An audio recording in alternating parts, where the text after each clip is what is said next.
이라크로 들어가며 국경을 넘던 생각이 납니다. 평지만 계속되더군요. 무전기에선 중대장님 목소리가 들렸습니다. 이라크에 잘 왔다 제군들, 그런 얘기였죠. 흥분이 됐습니다. 드디어 왔구나, 국경을 넘었구나 싶었죠. 장갑차 안에서 밖을 내다봤습니다. 야간 투시경을 껴서 모든 게 초록색이었는데 부서진 자동차와 시신들이 보였어요. 전 운전병한테 이렇게 말했죠. 저 탱크 봤어? 불탄 차 봤나? 저 시체 이라크 사람이지? 라고요. 눈앞에 보이는 걸 서로 확인했던 겁니다.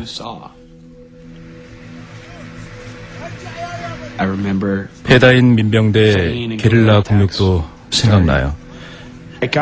우린 누가 누군지도 모르고 있었어요. 적이 누군지도 모르는데 사람들이 미군 차량으로 다가와 자폭을 한다는 보고는 계속 들어왔습니다. 미국의 이라크 침공 당시 롭세라는 입대 7년차 해병대원이었다. 그의 소속 부대는 바그다드에 제일 먼저 입성한 미군 부대 중 하나였다. 2003년 3월 말 그의 부대는 이라크 남부 샤트라의 외곽에서 검문을 하고 있었다. 모두 흥분한 상태였죠.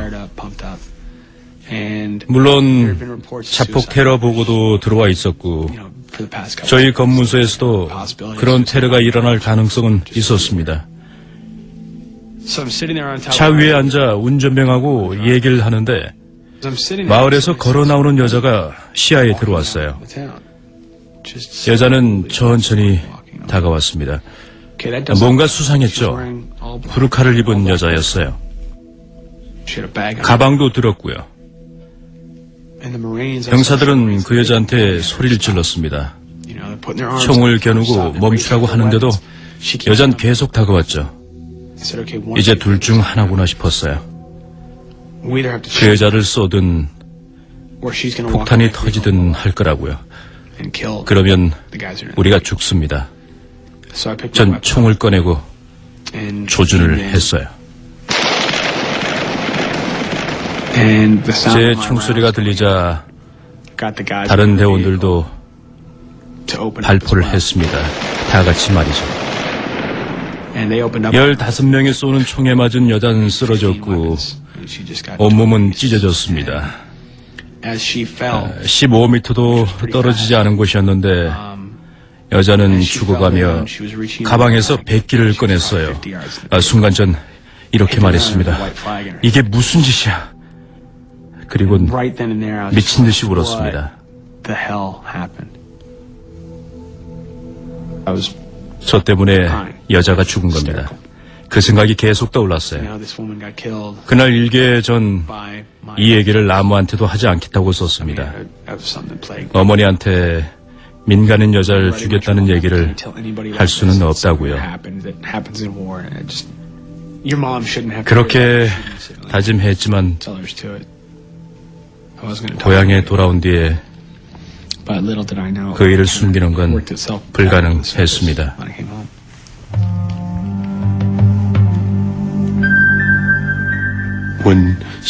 내적 갈등은 귀환 후에 시작됩니다. 자신들이 보고 겪은 일이 갈등을 일으키죠. 베트남전 참전 용사인 짐 돌리는 20년간 미군 병사들을 상담해왔다. 고향으로 돌아와 가족을 만나면 비로소 스스로의 안전을 실감합니다. 그럼 자신이 겪은 일로 마음이 흔들리기 시작하죠. 자신이 겪은 공포를 인정하는 겁니다. 이라크전은 심리적인 부담이 엄청납니다. 그런데도 적절한 보호책은 없습니다. 병사들은 죽음의 위협 속에서 살며 너무나 가까운 곳에서 죽음을 목격했습니다. 질비한 시체도 목격했죠. 병사들은 각자가 겪은 전쟁과 생존의 이야기를 들고 돌아온다. 고향에 돌아와서도 생존을 위한 싸움을 계속하는 병사들도 있다.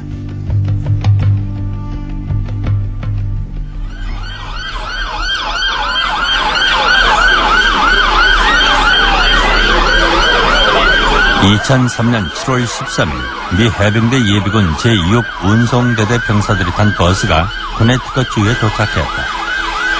개전 이후 줄곧 이라크에 주둔했던 대대의 귀환이었다. 경찰차가 호위를 해주고 마중 나온 사람들은 성조기를 흔들었죠. 조이스 루실은 해병대 병장인 아들 제프를 맞이하기 위해 그곳으로 나갔다. 버스는 공원에 설 예정이었는데 사람들이 길을 가로막았어요. 다들 같은 군복을 입고 있어서 제프가 버스에서 내리는 건 못 봤어요. 나중에 보니 제프는 건강해 보였고 우린 그게 너무 기뻤어요. 구릿빛 피부에 상처도 없었고 건강해 보였죠. 문제가 없는 줄 알았는데 그게 큰 실수였습니다. 맞아요. 제프가 소속된 부대는 몇 달 후 이라크로 돌아갈 예정이었다. 해병대 예비군들은 기지가 아니라 자신의 집으로 돌아가 잠시나마 다시 민간인이 됐다. 복학을 해서 학교 생활도 잘하는 것 같았죠. 중간고사 성적도 좋았는데 그때부터 방황이 시작됐어요. 우린 못 본 척했죠. 군 당국도 적응 기간이 필요할 테니 성급하게 뭘 강요하지 말고 이상한 행동을 하더라도 참고 기다리라고 했습니다. 그냥 지켜보라고요. 술이 늘고 혼자 있는 시간이 많아졌어요. 담배도 피웠죠. 혼자 테라스에 나가 중얼거리기도 했고요. 이라크에 대한 얘기를 점점 더 많이 했어요. 전투 상황이라든가 거기서 본 처참한 부상자들의 모습, 그런 얘기를 주로 했죠. 제프는 트럭 운전병이었다. 그의 부대는 폭탄 테러가 끊임없이 터지는 도로를 따라 탄환을 운반했다. 이라크 얘기를 할 때 제프는 마치 먼 곳에 있는 사람 같았어요. 허공을 보면서 남 얘기를 하듯 얘기를 했죠. 넌 절대로 이해하지 못할 거야 라는 말을 계속했고요. 전쟁터에서 보고 듣고 냄새 맡고 느끼는 것들이 문득문득 다시 떠오르는 것입니다. 병사들한테는 아주 괴로운 일이죠. 그 시기는 아주 중요합니다. 전쟁터에서 겪었던 끔찍한 일들을 어떻게 이겨내고 있냐고 누군가가 물어줘야 할 시기니까요. 그 시기에는 병사들도 이런저런 일을 겪고 있는데 어쩔 줄을 모르겠다는 식으로 솔직히 얘기하기가 쉽거든요. 병사들 사이엔 개인적 차이가 존재합니다. 같은 경험을 하더라도 어떤 병사는 하루 만에, 어떤 병사는 이틀 만에 극복을 합니다. 그리고는 후유증 없이 정상을 되찾습니다. 버크 대령은 미 국방부의 정신건강 정책을 책임진다. 어쨌든 전투를 겪으면 병사들은 변합니다. 병사들은 가족들에 대한 기대를 갖게 되고 가족들은 병사들에 대한 기대를 갖게 되죠. 하지만 분명한 건 이 기대들이 절대로 들어맞지 않을 거란 점입니다. Thank you, Father, for our holidays and for our weekend. We thank you for Jake being home safe. We ask that you would bless this food to us. In Jesus' name, amen. 제이콥 마틴은 이라크에서 돌아온 지 8달이 되었다. 그의 부모는 제이콥의 변화를 곧바로 알아차렸다. 처음엔 몸이 아픈 줄 알았어요. 어느 날 아들은 굵은 땀방울을 줄줄 흘리기 시작했어요. 전 괜찮냐고 물어봤죠. 어째서 땀을 흘리냐고요. 모른다더군요. 이라크에서 온 뒤론 그렇대요. 분노, 우울증, 정서불안에 시달렸죠. 전투에 투입되기 전 제이콥은 자신이나 타인의 생명에 집착하지 않는 법, 스스로가 죽었다고 생각하는 법을 배웠답니다. 살아있는 사람이 쉽게 할 수 있는 일은 아니죠. 처음 이라크에 갔을 땐 겁이 났습니다. 하지만 얼마 후엔 겁낼 이유도 없고 겁내는 게 도움이 안 되는 걸 알았습니다. 겁을 먹는 것보다는 아예 무감각해지는 게 더 낫죠. 제이콥은 미 해병대의 기관총 사수였다. 귀국은 기대도 안 했어요. 기계화 부대 소속이라 우린 지프를 타고 다니고 폭탄 테러는 대부분 기관총 달린 지프를 겨냥합니다. 죽을 거라고 생각했죠. 2004년 3월 제이콥의 부대에는 1차 팔루자 공격을 지원하라는 명령이 떨어졌다. 우린 팔루자 외곽에 배치됐습니다. 거기서 전폭기들을 지켜봤죠. 폭탄을 떨어뜨리고 총을 쏘더군요. 시가전 소리도 들리고 시내로 가는 소대들도 봤습니다. 내일은 우리가 투입된다는 말을 매일 들었어요. 매일 그런 얘기가 들리는데도 투입은 안 되고 기다리기만 했죠. 한 달간의 포위를 풀고 미군은 팔루자에서 철수했다. 우리가 할 일을 못했다는 생각이 들었죠. 그렇게 많은 전우가 죽었는데도 철수를 하면 그들의 죽음은 헛된 게 된다는 생각이 들었습니다. 전우들과 주국을 실망시킨 것 같았습니다.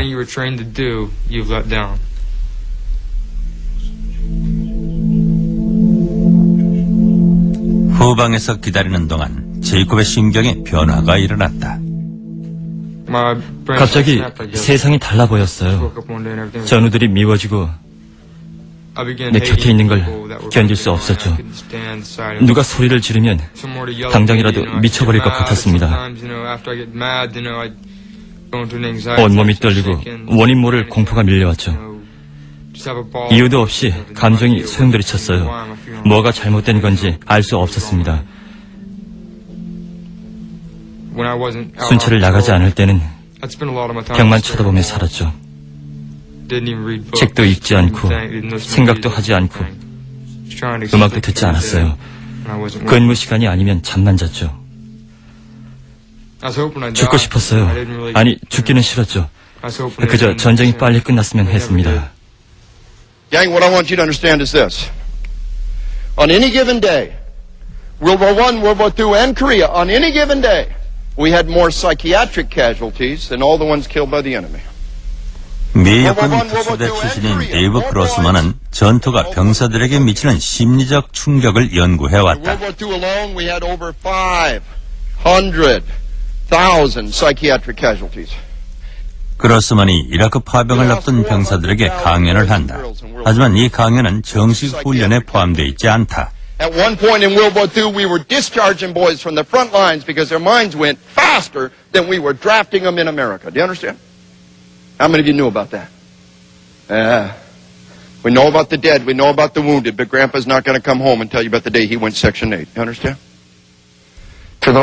심리적 충격을 겪은 병사는 자신한테 잘못이 있는 줄 알지만 아닙니다. 전쟁의 충격과 관련된 정신질환의 역사는 전쟁의 역사처럼 깁니다. 남북전쟁 기간 중 미군 당국은 병사들의 그런 증세를 향수병 혹은 군인의 심장이라고 불렀다. 그 증세의 이름은 1차 대전 때는 탄환 충격으로, 2차 대전 때는 전투 신경증으로 바뀌었다. 2차 대전에서 미군은 처음으로 외상 후 스트레스 장애와 그로 인한 신경 질환을 이해하기 시작했지만 대책을 세우기 시작한 건 베트남전 때였습니다. 베트남전 참전 미군은 3분의 1이 정서적 문제를 겪었다. 처음에 이런 증세는 베트남전 증후군으로 불렸다. 하지만 몇 년에 걸친 연구 끝에 나온 결론은 이 모든 증상들이 전투에 대한 병사들의 반응이라는 것이었다. 미국 정신의학회는 심리적 생물학적 증상을 포함하는 새 질병을 공식적으로 발표했다. 새 질병의 이름은 외상 후 스트레스 장애 PTSD였다. 해병대 하사관이던 롭 세라도 그런 증상을 겪었다. 이라크 남부 샤트라에서 비무장 여성을 사살한 직후 증상은 시작됐다. 그는 직속상관에게 사실을 털어놓았다. 그런 증상은 흔히 나타나고 금방 사라진다고 하더군요. 저도 믿었죠. 난 괜찮아질 거고 지난 일은 지난 일이라고요. 하지만 증상은 사라지지 않았죠. 오히려 심해졌어요. 사흘 후 세라는 샤트라 순찰을 지휘하라는 명령을 받았다. 그는 명령을 거부했다. 왜 거부하는지도 몰랐습니다. 머릿속에 뭔가가 완전히 달라져 버려서 스스로를 이해할 수 없었어요.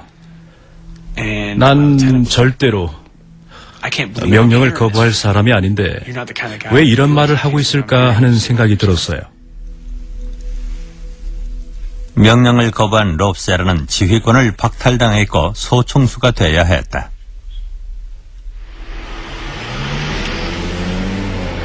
이라크 근무를 끝내고 고향인 시카고로 돌아온 뒤에도 세라의 문제는 해결될 기미를 보이지 않았다. 매일같이 술을 많이 마셨습니다. 술집에서 이유 없이 싸움도 했어요. 두어 번이나 그랬습니다. 밀워키에서 싸움을 한 적도 있다. 술집에서 허튼 소리를 하던 남자가 길로 나와 지나가던 절 쳤습니다. 사실 그 다음 일은 기억이 나지 않아요. 정신을 차려보니 전 바닥에 앉아 그 남자의 목을 조르고 있었습니다. 그 남자는 흐느적거리는데 누가 뒷목을 치더군요. 제 친구였죠. 그 남자를 놓으라고 하더군요. 그리고 여자 둘이 그 남자를 저한테서 떼어놓으려고 했습니다. 절 도사견처럼 보면서요. 겨우 제 손에서 벗어난 남자는 비틀거리더니 다시 술집으로 들어갔어요. 말리는 사람들이 없었으면 그 남자를 죽였을 거라는 생각이 들더군요. 겁이 났어요. 가만히 있으면 안 되겠다는 생각을 했습니다. 군사훈련을 받았던 해병대 기지로 돌아온 세라는 심리치료사를 찾아갔다. 하지만 그 결정도 쉬운 건 아니었다. 전투 스트레스도 이겨내지 못하고 고생하는구나라고 남들이 생각할까봐 걱정됐습니다. 우린 약점을 보이면 안 됩니다. 하지만 임무를 거부하고 다른 사람한테 자기 문제를 고백하는 건 약점을 보여주는 행동이죠. 다들 저 사람 왜 저래? 라고 했을 겁니다. 해병대 하사관은 슈퍼맨이니까요. 심리 치료를 받았다는 건 큰 오점이죠. 제일 큰 장벽은 그런 사람을 겁쟁이로 생각하는 문화입니다. 남들은 다 괜찮은데 왜 너만 그렇느냐는 식이죠. 포머렌츠는 버몬트주 제향군인회 정신건강국장이다. 군인들은 약점을 드러내길 싫어합니다. 군대는 힘의 문화가 지배하는 곳이니까요. 심리적인 문제를 드러냈을 때 당할 보복이나 처벌을 두려워하기도 하죠.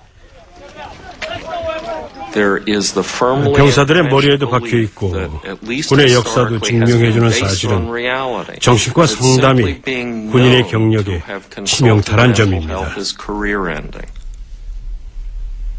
정신과 의사인 쉐이는 병사들의 귀환 이후를 다룬 책을 썼다. 이제 상황이 달라졌다. 군대 내 문화가 바뀌었다는 사람들도 있습니다. 물론 펜타곤 안에서는 변했는지도 모르죠. 하지만 펜타곤 내부의 변화가 미군 전반과 일선 병사들에게 영향을 미치지 못하는 경우는 많습니다.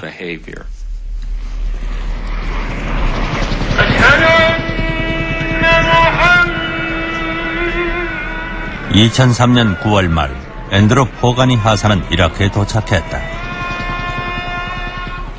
포가니 하사는 미 육군 지휘정예부대 중의 하나인 특수부대의 대원이었다. 일주일도 되지 않아 하사는 사지가 절단된 이라크인의 시신을 받고 극심한 공포를 겪기 시작했다. 떨리고 땀이 나고 환각이 보였습니다. 제일 끔찍하고 이상한 건 저도 이유를 모른다는 점이었어요. 공포를 지워버릴 수가 없었습니다.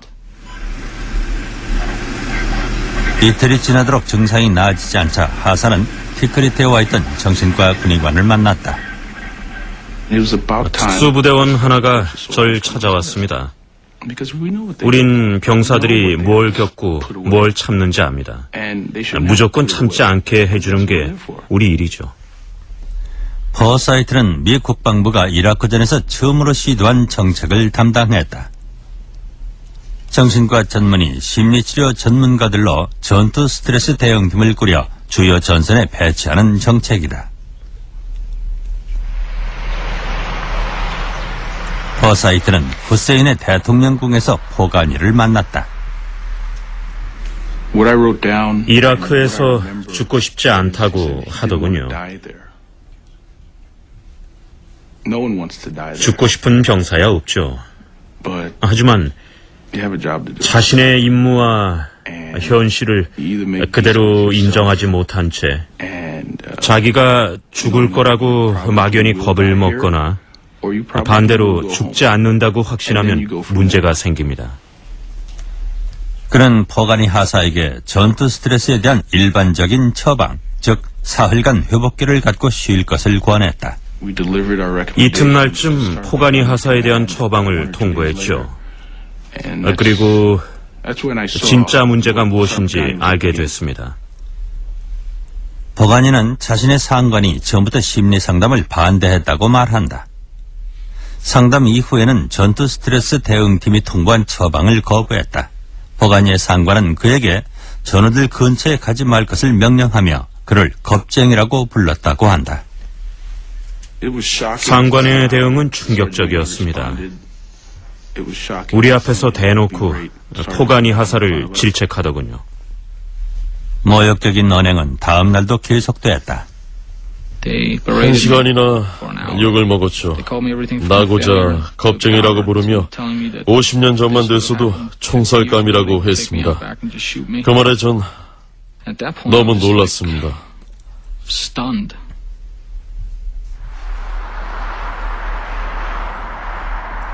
하사의 소속부대 사령부는 그를 미 본토의 기지로 돌려보냈다. 일주일 후 하사는 적 앞에서의 비겁한 행동으로 기소당한다. Heroism and cowardice. Both are in the headlines tonight. In the case of heroism, it is the story of Private Jessica Lynch. On the other side, an Army investigator who was accused of cowardice. 포가니는 화제거리가 됐다. 미 육군 안에서도 그는 유명인사가 됐다.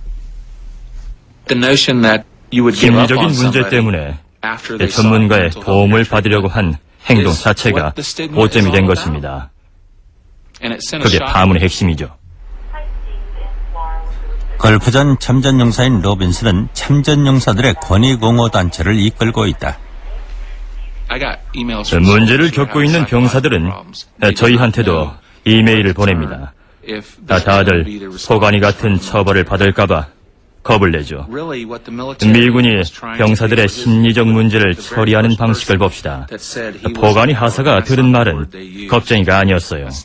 입에 담기도 민망한 욕설이었습니다. 나가 싸우지 않는다고 모욕을 당했죠. 그런 행동은 용납할 수 없다는 메시지를 천명한 것입니다. 미 육군은 포가니 하사를 본토 기지로 돌려보낸 이유가 그의 계속된 요청 때문이었다고 주장했다. 하지만 하사는 이라크에 남고 싶었고 귀국 요청은 전투 스트레스 대응팀의 처방이 거부된 후에 했다고 말한다. 해당 육군 기지의 행정 담당관은 취재팀의 인터뷰 요청을 거부했다. 미 육군의 수석 정신과 전문의 역시 포가니 사건에 대한 언급 대신 정책 전반에 관한 원론적 설명을 한다. 1차 대전은 물론 이후의 전쟁에서도 비겁한 행동을 이유로 총살당한 병사들은 있었습니다. 돌아보면 병사들은 전장 스트레스를 겪었던 거죠. 전투에 대한 인간의 반응이 여러 연구로 밝혀진 지금도 이에 대한 오해는 상당 부분 남아 있습니다. 이라크 주둔 병사들을 상대로 미군이 실시한 조사의 결과는 놀랍다. 심리 전문가의 도움이 절실히 필요한 병사들의 절반이 상관의 질책을 받을까봐 두려워한다는 것이다. 상담 사실이 약점으로 비치거나 전우들의 신뢰를 잃을까라는 두려움도 컸다. 제프도 상담받는 걸 내키지 않아 했어요. 약한 모습을 보여주는 거라고 생각했죠. 해병대원은 약한 모습을 보이면 안 된다고 했어요. 제프가 이라크에서 돌아온 지 1년이 다 돼가던 2004년 늦은 봄. 그는 한 달에 한 번 해병대 예비군 전우들과 함께 훈련을 받았다. 전우들은 제프의 변화를 눈치채지 못했다. 제프는 감정을 잘 숨겼습니다. 예전처럼 표정이 밝진 않았지만 어떻게 지내냐고 물으면 좋아, 잘 지내 라고 했고 뭘 하냐고 물으면 별거 없어 라고 했죠. 친한 사람이 아니면 변했다는 걸 알아차릴 수 없었어요. 미 해병대 역시 제프를 걱정할 이유가 없었다. 임무를 마친 병사들은 전투 설문지라는 걸 작성하게 돼 있다. 문제가 있는 병사들을 찾아내 도움을 주자는 취지의 설문지다. 제프는 자신에게는 문제가 없으며 도움도 필요하지 않다고 답했다. 그의 전우는 제프가 설문지를 그렇게 작성한 것이 당연하다고 말한다. 설문지와 봤죠. 문제가 있냐는 설문지입니다. 그럼 전투에 투입하지 않고 증상을 지켜봐 주겠다는 거죠. 우린 집에 가고 싶지, 칭얼대고 싶진 않습니다. 요즘은 잠이 안 옵니다. 무릎이 쓰립니다. 같은 얘기는 쓰기 싫어합니다. 그냥 괜찮다고 써요. 문제 없이 돌아오고 싶으니까요. 가족들은 제프의 기분이 나아지기를 기다렸지만 그의 상태는 점점 더 나빠졌다. 어느 봄날 오후 제프는 어머니와 함께 집 근처의 숲으로 산책을 나갔다. 5월 말이었죠. 제프는 이어폰을 제 귀에 끼워주고 개주를 잡더니 산책을 가자고 하더군요. 45구경 권총을 바라보는 내용의 노래였어요. 깜짝 놀라서 제프를 쳐다봤더니 아니에요. 그런 생각은 하지 않아요. 라고 말했고요. 권총 총실을 보면 긴 터널을 보는 것 같대요. 청년의 마음에 일어난 모든 일은 그가 고통에 뒤덮이며 무너지는 것이다 라는 가사가 들리더군요.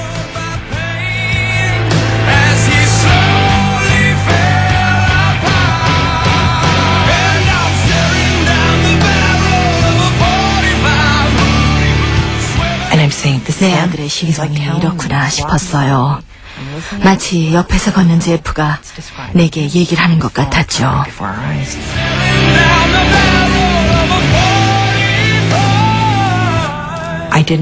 무너지는 아들을 그대로 보여주는 노래였어요. 뭘 해야 될지는 몰랐지만 제프를 도와야 한다는 건 분명했죠. 제프는 원래 친구들과 어울려 술 마시는 걸 좋아했다. 하지만 이라크에서 돌아온 후 음주량이 급증했다. 혼자 혹은 이른 아침부터 술을 마시기도 했다. 개인적으로 병원에 다니며 우울증 약도 먹었지만 증세는 나아지지 않았다. 제프를 도와주려고 모두가 노력했지만 우린 전문가가 아니라 결국 벽에 부딪혔어요. 참전 용사들은 제프를 이해할 수 있을 것 같았죠. 이라크 전 참전군인은 보훈병원을 이용할 수 있다. 가족들은 병원에 가라고 제프를 설득했지만 그는 듣지 않았다. 제프하고 우린 보훈병원이 군 소속인 줄 알았습니다. 보훈병원에 가서 치료를 받으면 곧바로 소속 부대에 통보될까봐 제프는 두려워했어요. 그럼 상관들이나 동료들, 부하들이 자기한테 실망할 거라고요. 하지만 보훈병원은 미군 소속이 아니었고 병원 측은 비밀 보장을 약속했다. 결국 이라크에서 돌아온 지 10달 만인 2004년 5월 말 그는 보훈병원에 입원했다. 특별 관찰 환자가 된 제프는 술을 마실 수도 없었다. 이틀쯤 지나니까 집에 가고 싶다고 하더군요. 집에 가서 술을 마시고 싶다고 했죠. 제프가 입원했던 보훈병원은 취재진의 인터뷰 요청을 거절했다. 보훈병원 측이 제프의 가족에게 공개한 일부 진료 기록을 보면 입원 당시 그는 자해 충동을 인정했다고 적혀있다. 제프는 약을 먹거나 목을 메고 싶어 했다. 하지만 겨우 사흘이 지난 후의 진료 기록엔 그가 스스로나 타인을 해칠 가능성이 높지 않다고 적혀있다.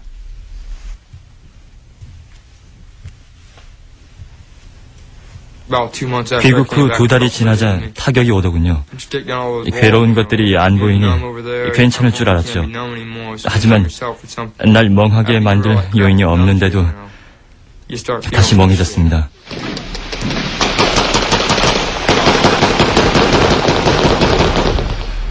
(2004년 8월) 제이콥 마틴은 해병대 기지로 돌아갔다. 이라크 재배치를 위한 훈련이 시작됐기 때문이다. 기지로 돌아간 지 일주일쯤 됐을 때 전화가 왔죠. 아들은 힘들어했어요. 총을 들면 저나 동료를 쏠 것만 같았죠. 기지로 돌아온 직후엔 무기를 들 수가 없었습니다. 아들을 붕괴시킨 건 이라크나 전쟁이 아니라 해병대였습니다. 분노와 우울증 때문에 전문가의 도움을 받고 싶은데 해병대는 그걸 방해했으니까요. 부당하다고 느낀 거죠. 우린 살아남기 위해 훈련을 받습니다. 입 다물고 시키는 대로 해야 하죠. 그런 분위기에선 너희를 다 죽여버리고라도 상담을 받아야겠다고 해야 조치를 취해줍니다. 귀국 후 2달 만에 제이콥 마틴은 사단의 정신과 의사를 만났고 외상 후 스트레스 장애 진단을 받았다. 외상 후 스트레스 장애를 겪은 병사를 재배치했을 때의 결과를 연구한 논문은 거의 없다. 일부 전문가들이 우려를 표하는 것도 이 때문이다.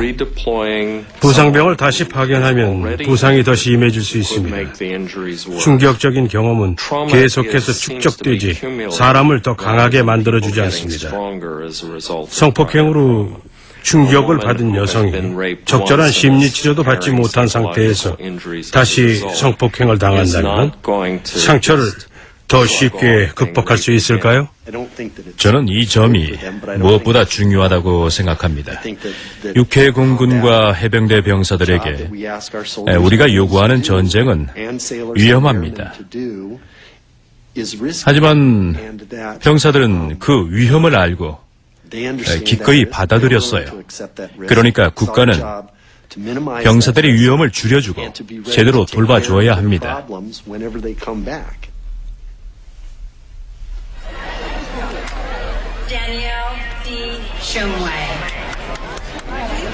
(2004년 6월) 제프 로시는 누나의 대학 졸업식에 참석했다. 그는 학교에 도착했을 때부터 취해 있었다. 너무 취해서 제대로 걷지도 못했어요. 친구들이 부축을 해줬죠. 두렵고 가슴이 아팠어요. 우리 부부는 말문이 막혔죠.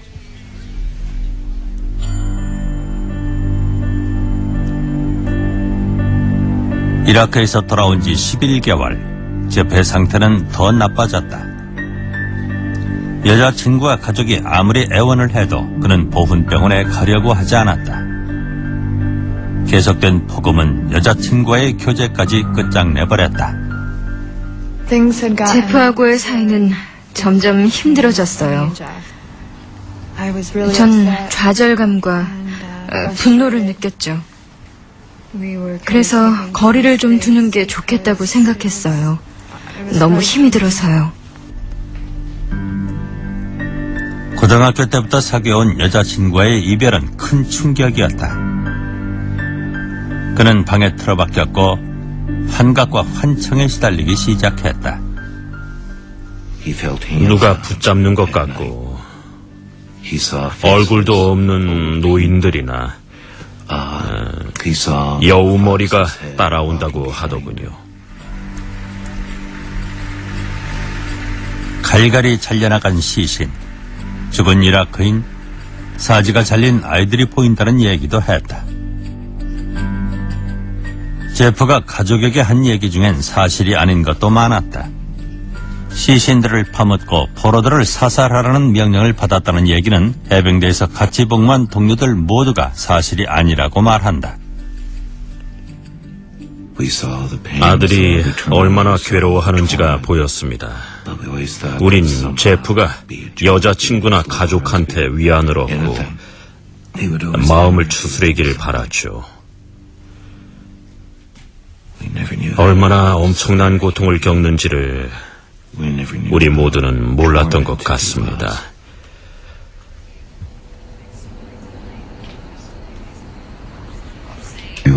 저녁 6시 45분쯤 전 차를 몰고 집으로 왔죠. 텔레비전 화면이 창문으로 보이더군요. 제프가 바닥에 앉아서 TV를 보는 줄 알았습니다.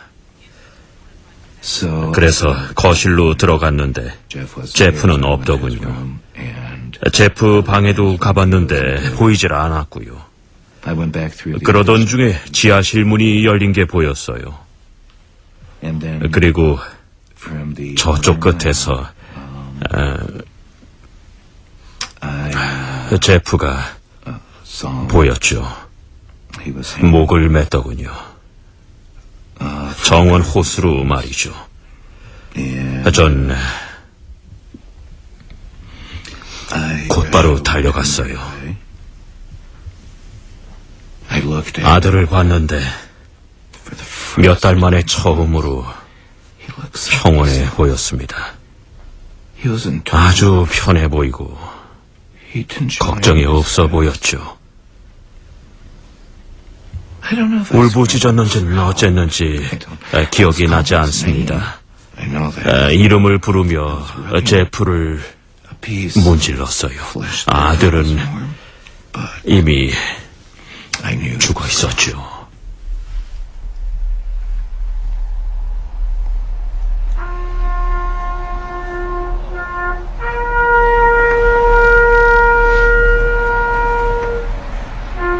부대의 동료 대부분이 장례식에 왔다. 전우들은 제프의 자살에 충격을 받았다. 예상 밖의 일이었기 때문이다. 외로웠겠죠. 장례식에 와준 친구들만 봐도 혼자가 아니었는데 그걸 몰랐어요.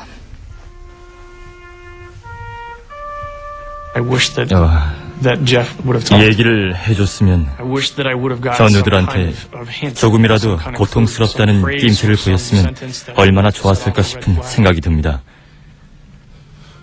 그럼 최선을 다해 그 친구를 도왔을 겁니다. 그 친구가 원하든 원치 않든 상관하고 상의해 방법을 찾았겠죠. 어떻게든요.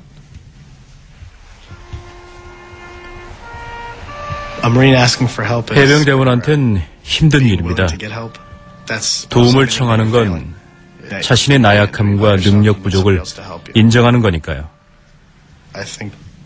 그런 분위기 때문에 우린 도움 청하길 싫어합니다. 그래서 전 죄책감이 듭니다. 제프의 고통을 알아채지 못해서요.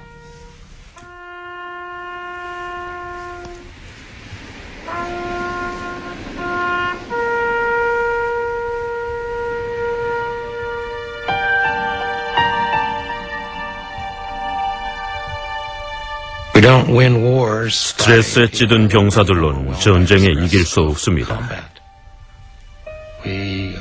총쏘기를 두려워하는 군인들로는 전쟁에 이길 수가 없어요. 군대의 목표는 전쟁 승리입니다. 때문에 병을 앓는 병사는 별로 도움이 되지 않죠. 병사들은 전우들에 둘러싸여 살고 전우들과 함께 싸워야 된다는 걸 압니다. 그렇기 때문에 오늘은 싸우러 가기 싫어. 집에 가고 싶어. 참을 수가 없어. 전문가의 도움을 받아야겠어. 같은 말을 쉽게 못합니다. 다들 임무를 수행하고 있다는 걸 아니까요. 상담받는 병사를 낙인 찍지 않겠다고 말하는 걸로는 부족합니다. 군 내 분위기를 바꿔야죠. 오래 지속되어 온 분위기는 바꾸기 어렵습니다. 지속적으로 홍보를 하면 이해 정도는 높아지겠죠. 약하거나 별나서가 아니라 감정을 가진 인간이라서 외상 후 스트레스 장애를 겪는다는 걸 말이죠. 2005년 1월 미 국방부는 새로 실시될 정신건강평가 제도를 발표했다. 귀국 직후에만 실시했던 참전 미군들의 심리검사는 귀국 후 3개월에서 6개월 후 문제점 파악을 위해 다시 한번 실시된다. 새 제도를 발표한 미 국방부 관리는 심리치료를 받는 것이 경력의 오점이 되는 현실을 인정했다. 이 문제의 해결을 위해서도 심리검사 확대는 필요하다는 게 그의 설명이다. 시간이 걸릴 겁니다. 사람들은 군대가 획일적인 조직인 줄 알지만 사실은 아니죠. 해병대가 이리 가면 육군은 저리 가고 1사단이 이걸 하면 2사단은 저걸 하고 한 지휘관이 이 정책을 쓰면 다른 지휘관은 그걸 폐지합니다. 겉보기에 군대는 거대하고 획일적인 존재인 것 같지만 그 안엔 100만이 넘는 개인들이 있습니다. 두 걸음 앞선 사람과 한 걸음 뒤처진 사람이 늘 존재하죠.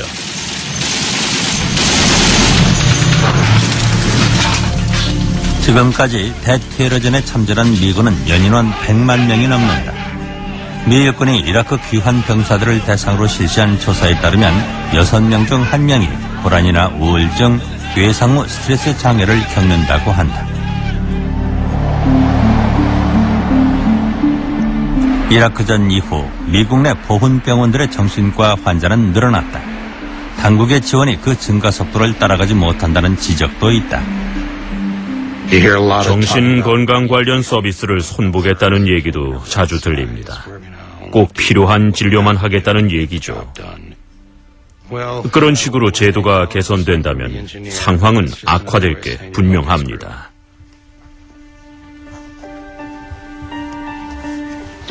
전 귀한 병사들이 잊혀지는 게 걱정스럽습니다. 행진 한번 하고 기념비 하나 세우고 하루 만에 혹은 일주일 만에 잊어버리는 건 옳지 않죠. 모두가 참전 군인들을 잊지 않게 해야 합니다. 그 친구들은 우리를 위해 위험을 자처했어요. 그러니 뉴스에 나오지 않는다고 우리의 책임을 잊으면 안 되죠.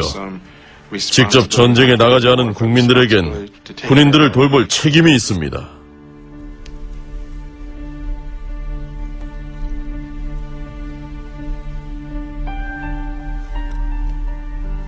비겁한 행동을 이유로 포가니 하사를 기소했던 미군은 1심에서 패하자 기소 내용을 의도적인 업무 태만으로 수정했다. 이후 법정 싸움이 1년 가까이 계속되자 미군은 기소를 취하했다. 하지만 포가니는 아직도 복무 기록을 바로잡기 위해 싸우고 있다.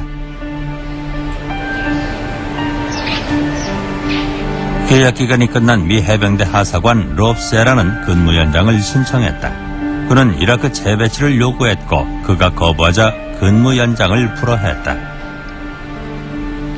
민간인으로 돌아온 세라는 반전 이라크 참전용사회에 들어갔다.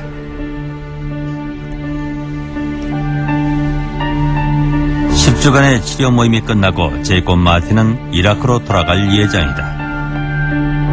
출발 일자는 알려지지 않았지만 한 달 이내에 떠날 것이라고 한다.